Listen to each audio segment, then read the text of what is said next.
Good morning, everybody. Welcome back to Ribbon Candy Hooking. I'm Deanna. Great to see you.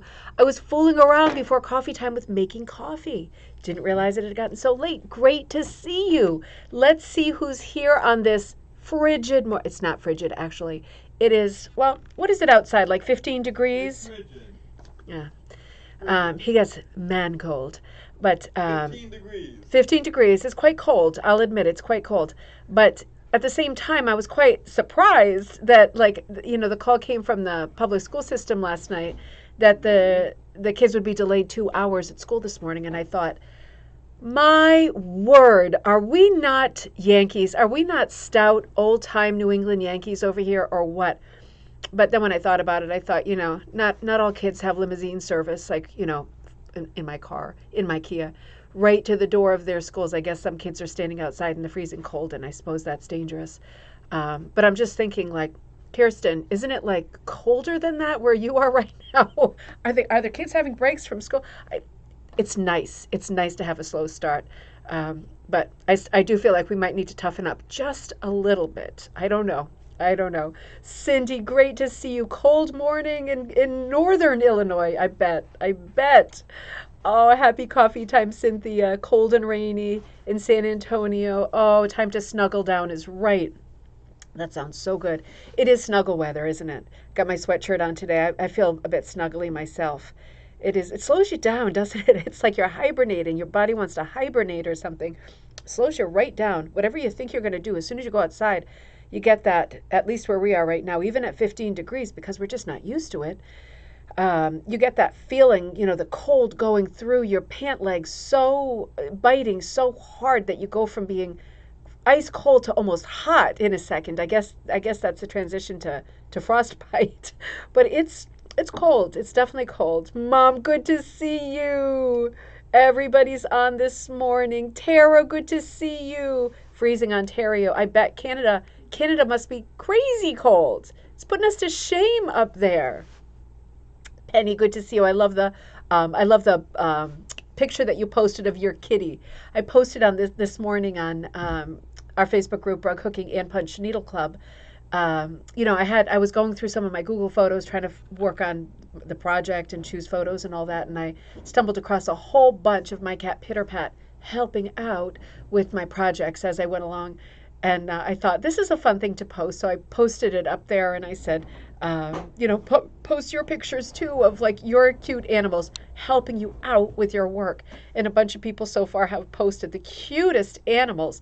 Denise Hoffer in Florida, sometimes she's in Connecticut, right now she's in Florida. She posted her parrot and she said, cutest little thing, she said the parrot helps out with choosing the wool strips sometimes.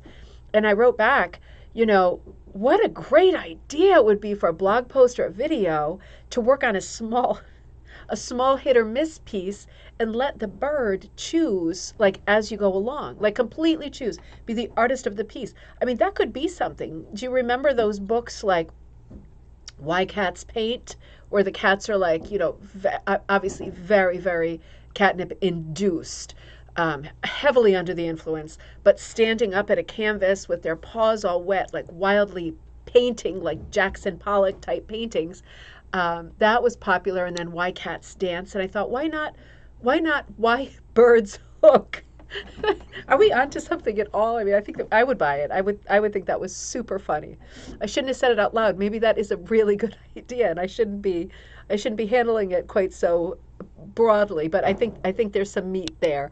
Kirsten, -9. I thought so. You win. You're definitely colder than us. But I'm thinking in Canada, Vermont.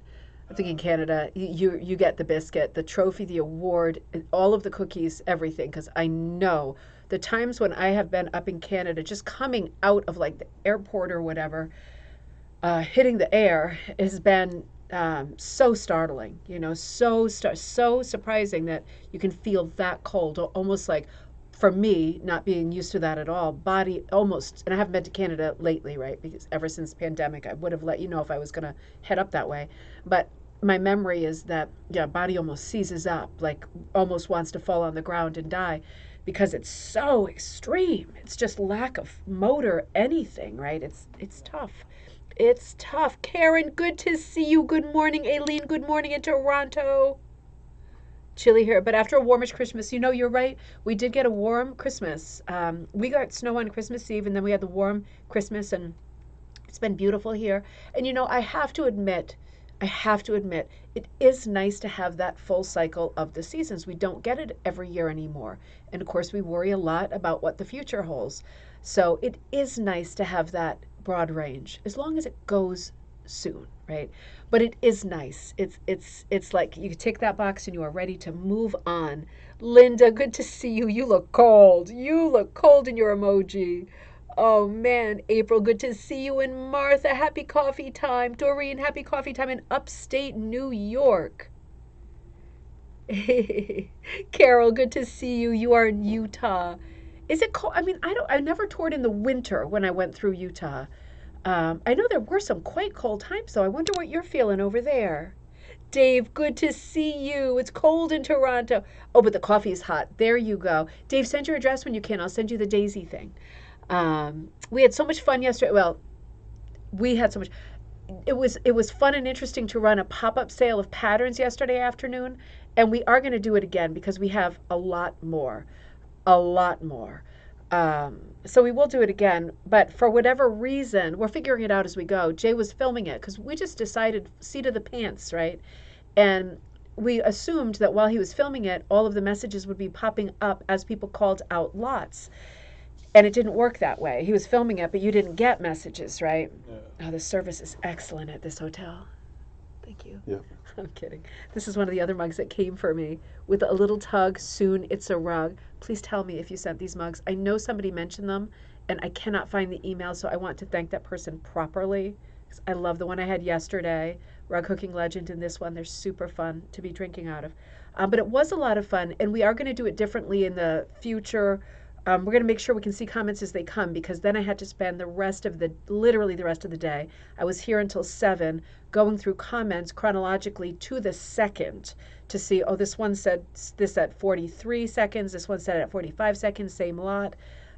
It was hard. It was hard. And then as soon as someone commented on it, it changed the chronology of the thread. So I really had to look at minutes and seconds. So we will do it differently next time, but we have a lot more lots next time, and it was super successful. Almost everything sold. A couple people decided afterward that they didn't want stuff, which is a bit tricky because I spent a lot of time packing it and weighing it and sending stuff out. But we will figure all that out, and we will do it again. It was a lot of fun, and I will give you more advance notice. We're shooting for next week, but we'll nail a day down. Because I don't want anybody to feel left out, right? I know it's disappointing when you're at work or whatever and you miss it. I like the idea in theory of doing pop-up stuff, but I felt bad that a lot of people wrote to different degrees that they were disappointed. So I don't want anybody to feel disappointed or left out. It is a lonely enough world right now with what's going on outside and being housebound on and off for such a long time. It's a lonely enough world. I don't want to make anybody feel left out. So we will publicize that a lot better next time. So Kirsten, Rita, oh, good to see you, Rita. I saw you were on the move on your Facebook page. It looks like you're off to have some adventures. And Donna, good morning in sunny, warm Alberta. Oh, that is good news. Nancy Thompson, cool in southern Nevada. Fantastic. Cool, but hopefully not frigid. That sounds beautiful. Good to see you. Good to see. Oh, and Rita says, I should try that with my Gumby. Is Gumby your parrot's name, Rita? That is too cute. I think this is a thing. I think we have to say this is a thing. Having birds choose, like your wool strips, to do a hit or miss pattern. I think this is amazing. Okay, I just got an idea. What if I put out for everybody who has birds, and I know that's a lot of people, I could put out a free pattern of a bird, a nice simple primitive that's super stylish and fun with a hit or miss background. Anybody can download it, whether you have a bird or not. And for those of you who have birds, let the bird choose which color out of a grab bag of different colored wool strips. Let the bird choose which color to pick next and just hook it in, right? So you hook the central bird however you want. Maybe I'll do like a nice graphic.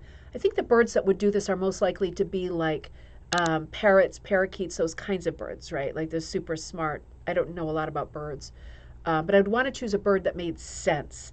and let the bird complete the rest of the hit or miss background. And if you take tons of photographs of it, I could use that as a great blog post so everybody can see it. Wouldn't that be fun?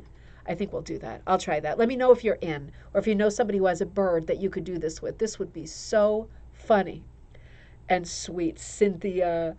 Janice, good to see you down the highway from you. Oh, are you? But it's cold. Oh, I'm so. It is so cold. It is so cold. Oh, are you close to me? That makes me sad. I love to get together. Heather, good to see you. Cleb Stella, hello from Greece. Great to see you. Huge welcome to you. What a beautiful country. You got lots of people saying hello. That's nice. All right, Jennifer. They make an app for that. They make an app for what, Jennifer? Tell me. I know you have the best ideas. You are the technology guru. I'm telling you, everything that I have figured out how to do is because you have mentioned that it's possible, and then I've figured it out slowly. So, a couple of things I want to tell you before we get started today. I have a great poem I want to share with you to start the day too. I just want to remind you there has been huge sign up for the mandala class. I don't know where I put my mandala. You know, the circle mandalas. We're designing them, your kit, and I'm putting those together today. The kits are coming with tons of strips, different colors, fiber tape, backing, a Sharpie, right? So you are ready to go. You are ready in class to work on your mandala, quickly transfer it, right, and tracing paper. And then we're going to start hooking it together. So that class is doing really well. I'm so glad because it was real specific. And I worried that it would strike people as too new agey. But apparently it hasn't. You can do anything with this. And a mandala could, at the end of the day, turn into what looks like a beautiful cathedral-style stained glass rose window that you could then bang out into a square if you wanted to make it into a pillow or chair seat or something like that. So that's coming up. And also there has been huge sign up for the sort of pop-up revival. I decided a couple weeks out to revive the Designing Like Magdalena Briner EB class that I did, one of the first classes I did last year, reviving that as a design class. And probably 2 days before the class airs and live, you know, what we Zoom, I will send you all of the paper so you can print them out, because it will be a series of games and exercises we do in class looking at the idea of designing like Magdalena Briner EB. And of course, that's an extra one this month because we're trying to catch up for people who missed some of the earlier classes. Also this month, the official class of the month is Designing Like MCM, Mid-Century Modern. So stylized, shapy, abstract, right? Shape-driven, completely different. They couldn't be more different, these two classes. So those are the two design classes that are coming up this month too. Also the pennies, the bag of pennies, pennies from heaven, are still there. There's a bunch of things in the shop, and I will start putting new things out. I just have to hit a couple of deadlines, and then I can start being creative and a little bit more fun with putting things out in the shop. I will announce the date that we're visiting Claire Murray. I am gonna call this afternoon. I got crazy yesterday with our little pop-up sale, but we're going to do that this afternoon, and I will announce the day. If you want to specifically tune in to see Claire Murray at her store and hear that interview, I'll do that later today, so I'll announce that to C. Burdette. How are you? How are you? Beverly, good morning. All the buddies are on. So I want to start the day, and we are going to talk about words, hooking with words. I want to look at this book, and I want to look at, this is going to take us for a few days, I think. I want to look at some of the hook drugs of Magdalena, of the Hutchinsons, James and Mercedes, right? 1920s to 1940s, 50s, right? Beautiful words, sometimes very cutting words, funny words on their rugs. They are known for text on rugs. So we're going to be looking at some of those in a minute. I hope you can't hear him on the phone. Some of the Mercedes and James rugs that have recently sold at auction, and some that have sold in the past in auction. We're going to do that in just a minute. So we are going to be talking about hooking words into our rugs in punching. But I wanted to start us off with a little bit of inspiration. I have been, there's a little mark on this book, I have been obsessively stalking the author of this book for quite some time, Jean Ray Laurie. She put out so many, and I know that you would recognize the covers of her books if you are a longtime crafter.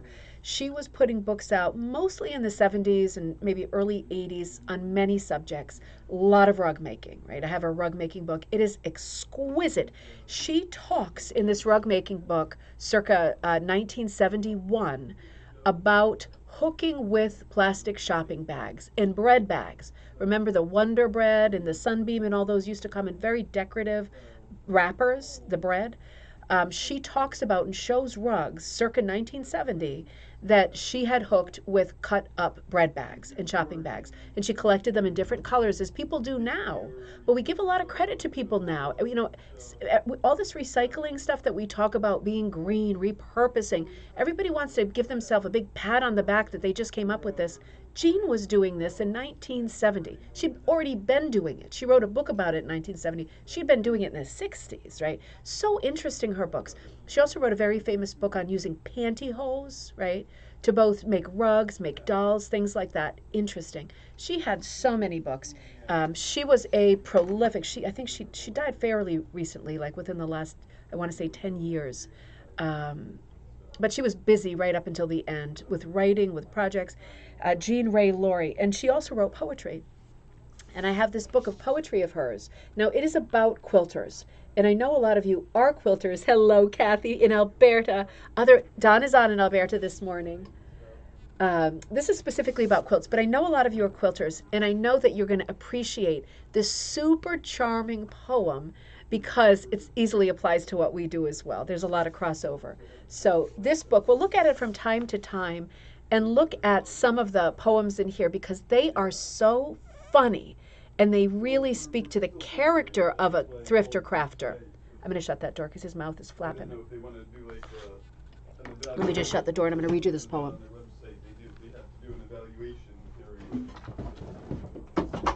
All right. Sorry. Mama got no patience for noise. So let's see. I chose one that I thought was particularly cute, and I'll read it too, and then we'll start doing our content for the day. The whole book is cute, right? And again, this is called 14,287 Pieces of Fabric and Other Poems by Jean Ray Laurie. It's an oversized hardcover. It is not for kids. It looks like a picture book. It is beautifully illustrated. This is the illustration for this poem that I'm going to read you. It is so cute. Wait till you hear. You'll get a little laugh at the end because I know you're going to be able to relate. This is called The Efficient Homemaker. Lily has a freezer that defrosts all by itself. Her meals and frozen packages are on a freezer shelf. Her oven is self-cleaning, and she has a washer-dryer, electric knives and mixers, and an automatic fryer. She revels in her microwave, which cooks her meals with speed. She has a fast defroster, just in case there is a need. I'm really very modern, says our modest little Lily. Old-fashioned ways take too much time, and some are even silly. I do not cook at all the way my granny used to do. I push a button here or there and turn a knob or two. You save a lot of time, I'm sure, said Lily's next-door neighbor. You must have hours of leisure since you save on household labor. So tell me how you use the time and what you do instead. And Lily said, I piece the quilts to spread out on my bed. Oh my, her neighbor said, you must have all the latest means. The newest model overlock, computerized machines, and stitches that are activated by a voice command, a quilting foot, a walking foot, and patterns on demand. I'll bet it winds your bobbins and it cuts the threads in two. The feed dogs drop, the cord retracts whenever you are through. Oh no, said Lily, quite surprised. You just don't understand. I save the time just so that I can sew my quilts by hand. Isn't that great? I mean, she's doing everything to save time so that she can do this handcraft. She likes to do things by hand. I thought that related a lot to what we do. And the illustrations were so cute of her all plugged in. I'll give you the year on this because this isn't obviously not super modern. She's been gone for a little while. But I just love that punchline sort of at the end where, you know, she is doing everything. She's doing the things she cares to do by hand. But all of the poems in this book are so funny. It was published by C&T Publishing, which is a quilt publisher predominantly, 1994. I thought that was so cute. Caroline says, my grandmother crocheted rugs during the 70s with bread bags. Isn't that amazing? Isn't that amazing? And it is crocheting that will work best with plastic. There are people who are on Etsy. I'm not mocking this at all. I'm just saying this is like this poem to me. It blows my mind. Who sell a product called, and you probably know this already, Plarn, plastic yarn. Plarn. People are getting balls of shopping bags, right? Like plastic ones that are becoming more rare, thankfully, from shops, and cutting them up with scissors, rolling them into a ball, like any other ball, right, that you would use for hooking or crocheting or knitting or whatever. And those are Plarn balls. And Plarn makes beautiful crocheted rugs.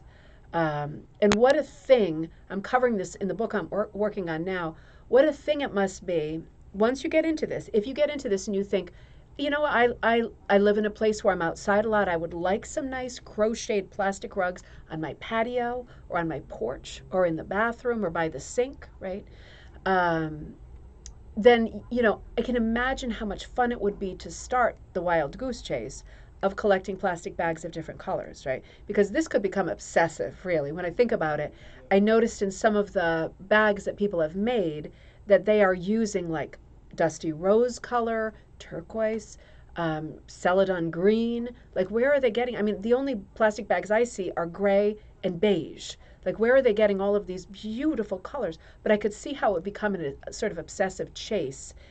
You'd be shopping at specific stores just in the hope of getting a bag to introduce that color into your piece. And, you know, it's fun, isn't it? It's like, it's a wacky world. It's fun. That's just as fun as anything, isn't it? It's an economical way to get your stash going if you're making balls of Plarn. Still in Kentucky. Hey, Lisa. Oh, thanks, Mom. I think that's adorable, that poem. Linda, I've used my bags coupled with leftover yarn to make a sturdy. That's a great idea, Linda. Linda's using yarn with plastic. So almost like using the yarn as a carrier, right, to give more strength. If you've ever done a coiled rug, something like that, where you want to give a bit more body and integrity to what you're working, plastic doesn't have a lot. It's a great idea to add another material to it. And in theory, just building on this, you could use yarn, you can use acrylic yarn, you could use super not luxury yarn. You wouldn't want to use expensive yarn. You wouldn't want to use this stuff, right, for a project like that. This is like 30 something dollars a skein. But you could also, in theory, use like twine, white kitchen twine, baker's twine, right? Something like that. You could equally use that. Here we go. And if you do that, you could, in theory, get out your nitty knotty, wind the cooking twine, and dye it because it's cotton, isn't it? It's unwaxed cotton, or it should be, if that's what you're doing with it. So interesting brainstorming ideas as usual, right? Beverly says, I had a friend who had a room full of colored ones. She bought them from the dollar store. Interesting. Did she buy them like as bags, or was she having to buy stuff and get a bag when she checked out? That's interesting. Because then you would start noticing on people, like, I suppose some people look at other people and say, oh my word, is that a Coach handbag? But I mean, I feel like I'd be more like looking at someone's shopping bag and going, where did you find that dusty rose plastic shopping bag? Be much more interesting for me than finding out about someone's purse. So let's have a quick look. I'm not going to run super, super late today. I want to look at this book. But you know what I want to do first? I think I'm going to change our thumbnail, so don't be confused tomorrow. I think I'm going to change the thumbnail for the cover of this book to tomorrow. Because what I'd like to do together right now is look at some of these images I pulled up from the site Live Auctioneers, which covers a lot of online auctions, right? I want to pull up some of the images using the technology I figured out the other day. Jennifer, you're the inspiration. And look at some of these Mercedes and James Hutchinson images with text that have sold recently at auction. And I'd love it in the sidebar if you do what you always do. I always give the same tip for hooking text, and I will do that later. But if you have other tips that work for you for successfully hooking text so that it, in your rug hooking or your punching, so that it doesn't get crowded and sort of mutated as you go along, then the subject is text or anything else you want to talk about. But give us some ideas for what you what you've been doing that works for you. And let's together, just like we did on Friday night, just give me the word that this is working. Um, I'm going to assume it is. Oh, Beverly said we're talking about the plastic bags for crocheting rugs. Super simple. They came on rolls for garbage cans. Oh, of course they did. Of course they did, because garbage cans have totally different colored bags. That is so interesting. Beverly, thank you. That is so interesting. Okay, I love that. I think we're all going to run with that now, right? That is really smart. And I wonder if you can also, I'm going to come back since we're bagging it up for a little while. I wonder if, I always go to Amazon because I know not everybody has not only a dollar store near them, but a store near them. But most people have mail. So I'm thinking of places online, including Amazon, that might sell things like that, colored plastic bags, that you could really go to town with this idea. Because before you know it, it will be spring, and you will want to sit outside, and it would be nice to have a nice, weatherproof, colorful bag under your feet, wouldn't it? Never said that sentence before. Oh, I needed coffee. Okay, let's come back over to Hooked with Words. So this is one of the Hutchinson rugs that went up for auction fairly recently. This one sold for a whopping, this one actually came up in the same auction as the Magdalenas I was looking at the other day. The reason I backed off with the Magdalenas, it was the same auction, a collector who had been collecting Hutchinson's, Magdalenas, and some very important hooked rugs. The reason I backed off on bidding myself was because the prices went so high. For example, this one went for $5,500. So there came a point where I got beaten down during the bidding of this thing where I thought, yeah, I'm not one of these people. I'm in the wrong auction window. So whoever got this got a treasure. This sold again for $5,500. It's an authenticated Hutchinson rug. The text reads, "The Garden of Eden. They could not encumber, driven abroad by lightning and thunder. Oh, why the advice of a strange snake did they so quickly accept on a beautiful day?" And this is such a gorgeous image too. Some of the things I'm loving about this image are obviously the folk elements, the outsized, oversized, unrealistically sized, I hope, serpent. Although that could be an anaconda, couldn't it? They come so big. Running through the garden. I love the clothing on the characters. They're almost fashionable, like bathing suit chic. Heather said, colored ones are scented at the dollar store, the plastic bags. They are. They have a weird smell, though, don't they? I mean, they don't smell like perfume. They smell like garbage that's being made manageable by cologne spray.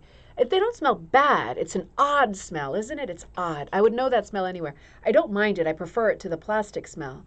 But yeah, I guess that could be a benefit because you do get a little waft of a curious smell when you're sitting next to the rug that you crocheted out of them. And that would be a nice thing. I don't think it lasts very long either. But I love the lightning coming out of the sky on this rug. It's a great touch. It's like, I guess it's representing God's anger, the wrath, in these lightning bolts. It really is fantastic. The oversized fruit on the tree, too, is almost sensual. Big, fat fruits on the tree. Really smart, nice piece with a lot of text.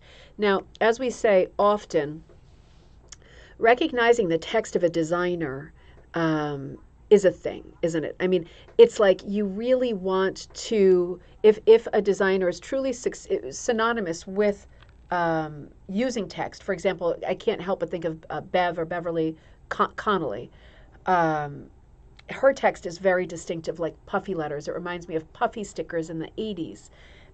It's very distinctive. I think the true mark of a designer, if you are this kind of a designer, I'm more of a pig pen designer where I like all kinds of styles and fonts and designs, and I like to be inspired by a lot of things. But for designers who are more head in it, streamlined, right? That's a good thing to be, right? That's the kind of Claire Murray thing to be when you think a certain way and your designs look a certain way, and as a result, your work is very recognizable, and thus your text is very recognizable. I don't have that. I'm too scattered myself. But I love it when you find a designer where you look at their rug, someone having hooked it, and you go, I know that's a Bev Connolly rug because it's her font. That's really successful in my mind when you manage to get to that point. Lisa says, what about using colored plastic tablecloths? Absolutely. You can absolutely do that too. They're not quite as supple as plastic bags and they're not as transparent. So they're going to come out differently, but they would absolutely work. They'd also work great for braided rugs, right? The tablecloths, to go outside, same thing, plasticky, but they'd also work for a braided rug. Um, for crocheting, I don't know if they're supple enough. I guess if they feel supple enough, like you're going to be able to work them through a crochet hook, even a large one. But I'm going to add that when you are crocheting, because I have done a lot of this lately for the book, when you are crocheting something like plastic, for example, or something large um, or rigid that's not that supple, it does hurt your hand quickly.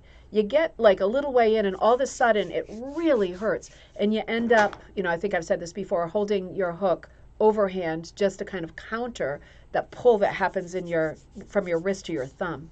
So the only thing I can see happening with that is that could be a thing, that it might be hard unless it's quite supple and easy to work. At the same time, I can hear someone talking and I think it's me. Oh, you know what it is? It's the dog watching my videos in the next room. That's what it is. That was creepy. That was creepy. I could hear my voice running in the background. I thought, this is it. This is it. I knew this was going to happen. Um, I forgot what I was talking about. That scared me so much for a second. So when you're hooking something like that, the instinct is to go to a larger crochet hook because you think, well, it'll be easier if I have a larger hook. It will be easier, but it becomes more filigree, right? Because if the thing that you're hooking, the material is not proportionate to the size hook because you went to a giant jumbo hook thinking, well, this isn't going to hurt so much, it's not going to come out as good because it's not going to be as tight. It's going to be more filigree. So if you want something lacier, you always want to go to an oversized crochet hook and go much bigger. You get much lacier because there's a big gap in between all of your loops and all of your work. But this is definitely a conversation that's worth pursuing. I like this. I like this because this is something fun that we can do with what we have on hand. And that's what this is all about. Making rugs by hand with what you have on hand. This is why we started in the first place. Can you hear that also? Maybe it's feedback. You know what? Let me grab my phone. Is it my phone? It might be my phone. You know what it is? This is crazy. It was my phone and it was recording us. It was just recording. I was listening to Perry Como, I admit it. Christmas. It was recording us. This whole time it's been recording us. Isn't that crazy? People always do this conspiracy stuff with Big Brother, but it's been recording us the whole time. Irritating. So, anyway, let's get back to this. Cynthia says, that was weird, wasn't it? I have a friend, but the dog is watching my videos. She's my biggest fan, a couple rooms down. She just plays them all day to keep her nice and quiet. Cynthia says, I have a friend that crocheted the bags into bedrolls for the homeless in Austin. Isn't that fantastic? Isn't that fantastic? That is so nice. Mom. That reminds me of the book that I've now listened to it like 3 times. The Jenny Dean book, the founder of the Missouri Star Quilt Company. Man, that book just makes me cry. I just love it so much. But she talks about how when the company became so big, and she's so grateful all along. She's so grateful. She doesn't take anything for granted. But they became so big that she put the word out during like an economic slump. Or was it no, I think it was a hurricane situation. It was maybe a disaster situation. They're all disasters. But she put the word out and she got a crazy amount of quilts in the thousands, and they were able to bring them around to people who were homeless because of the recent disaster, hurricane, flooding, something like that. But it was such a nice story, and I've heard of this happening a lot, but it was a long account of that having happened, and how proud and pleased she was that she was able to hand all of these quilts out to people for people who were homeless in really an extenuating, horrible, unspeakable, unthinkable circumstances. So it's so good to think about. So many of us do projects that we don't intend to use, right? And I have encountered in my life people who None of us, but like, for example, crochet at night to fall asleep and then pull it out in the morning.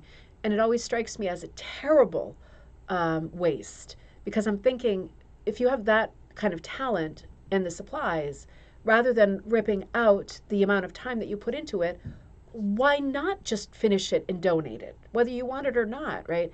I always think that's very, very cavalier. So it's always nice to hear about projects where people are donating what they're working on, because not everybody has a use. You know, like when I think about Donna, my buddy Donna Swanson, who has Whispering Hill in Woodstock, she just wrote to me the other day, by the way, and she's doing great. I write to her a lot, just to make sure she's doing great, and she's really doing great. She's just bored.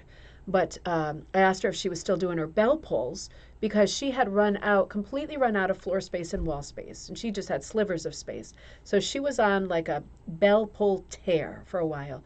She said, "No, I'm done with the bell pulls." I forget what she's working on now. It was something cute. But you know, when you run out of space and there's nothing more to do, it's great to think about finding a project where you could donate something like that with your talent, right? That's really, your heart is in the good place when you're thinking about that kind of stuff.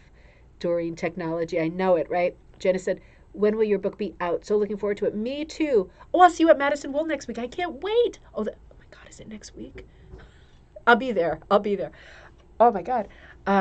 It'll be out in August. So I will let you know. It's being published by Fox and Chapel. So it's a book that will be in more places than sometimes rug hooking books are. So, for example, it'll be at Barnes & Noble. It'll be at Michael's and Joann's. It'll be at hopefully at checkouts in a lot of places. And the hope is on my part that it will draw people in who do other crafts and haven't really thought about rug making as a craft possibility, because they think, "Oh, I'm not good at that. Oh, I can't do that. I can't even sew a button on," like that kind of thing. I'm hoping that it looks more appealing and accessible to people. And then we bring them in like this, and then they get into it, right? But we need that. It would be nice if another sort of generation of people now jumped on the magic carpet with us and took off into this rugging world, right? Started seeing it as a textile art, not as a rug for the floor. And that opens up all kinds of possibilities. So that should be August, if I hit my deadlines.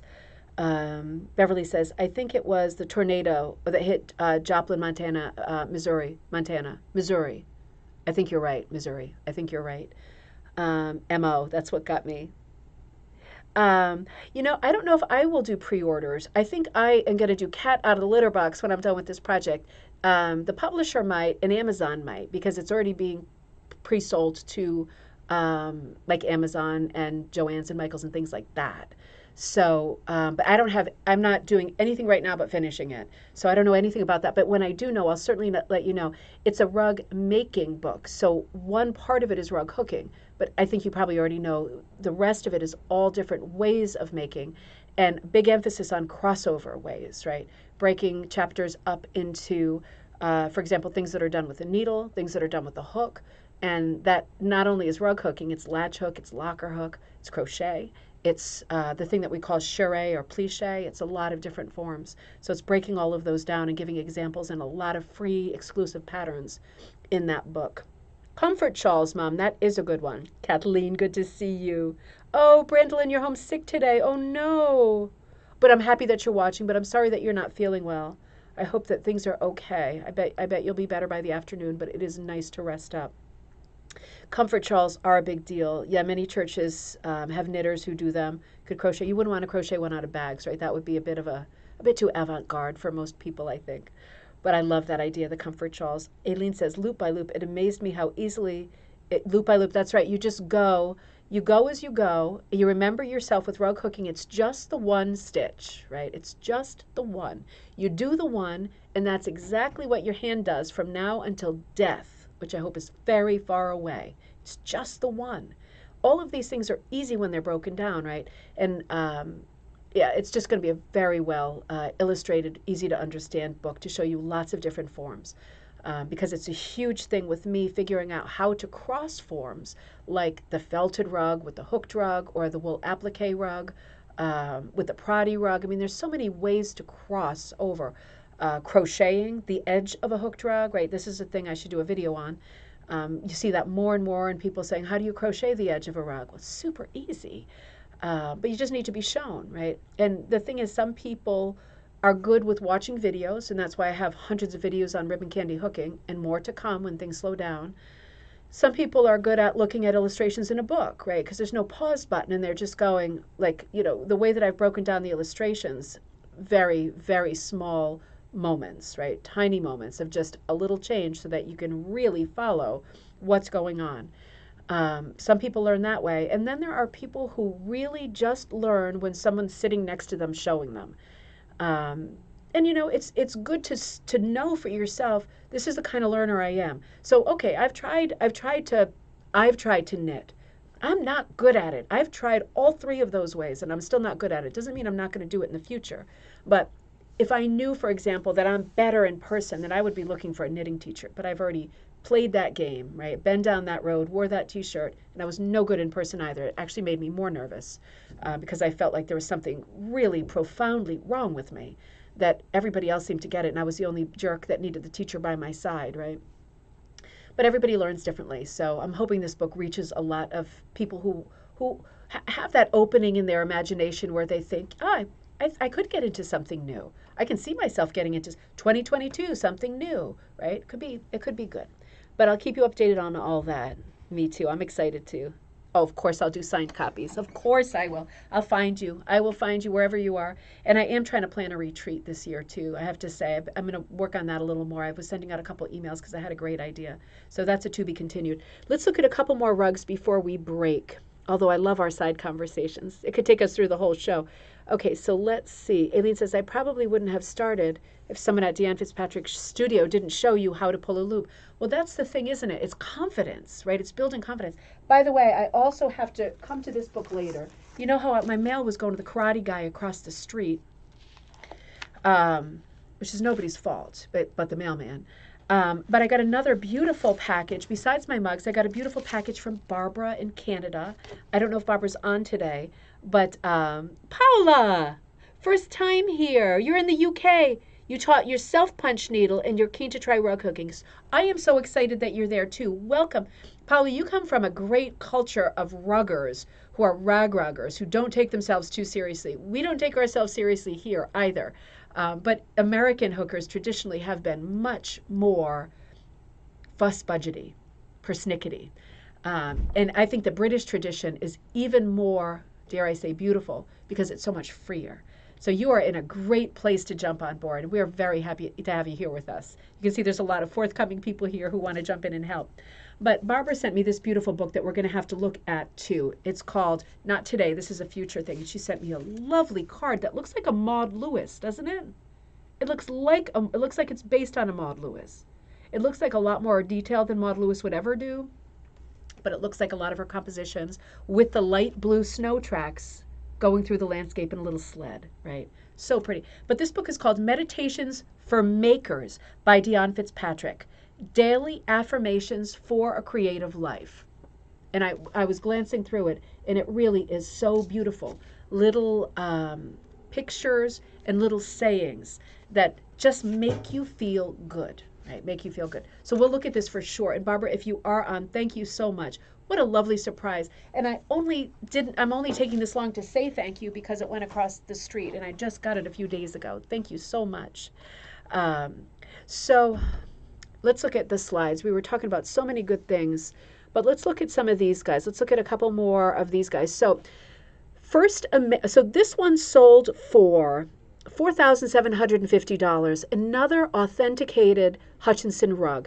This one's a bit more somber, and I have to say, as far as I know, this is the second highest winning bid price for any Hutchinson rug, as far as I know. $4,750 is a lot, and it's a tough subject. I wouldn't personally think that this would be one that would go quite that high. Not that it's not worth every penny. But let's see. First a maid and then a widow, married for a brief, short span. I rest in weeds beneath a willow, nigh adamant to other men. So this is kind of a take on a mourning rug, and maybe this is meaningful to somebody. There were at least two people who bid this high who wanted this particular one so much. It has almost a monastic look, doesn't it, with the brown. The brown robe is very somber.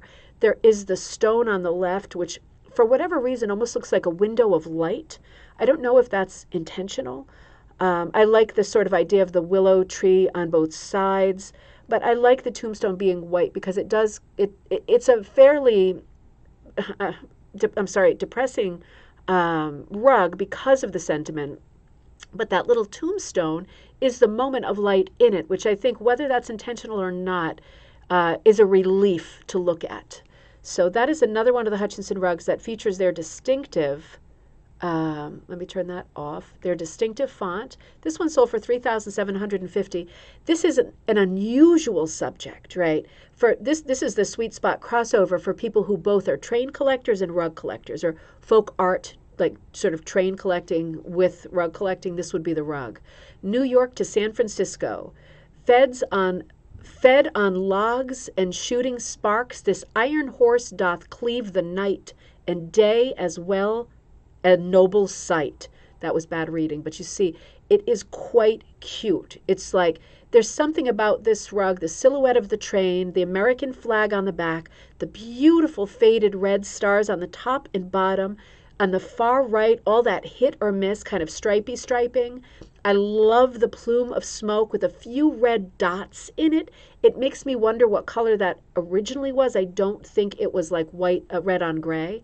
Little red light shining, where like in the lantern, the light part. And then instead of proper cargo, it's got a cargo of wood, which is fairly comforting to look at. Catherine says, I've never seen so many words on a rug. I know. Sometimes it's so much that it is like the Victorian motto, isn't it? It's like when you think about what Victorian mottos looked like, that you'd put over the door with those weird cross frames that look like that on the edges. People doing cross-stitched or punched paper cross-stitch. In the Victorian era, their mottos were all words with just a few small leaves or little floral motifs, right, for decoration.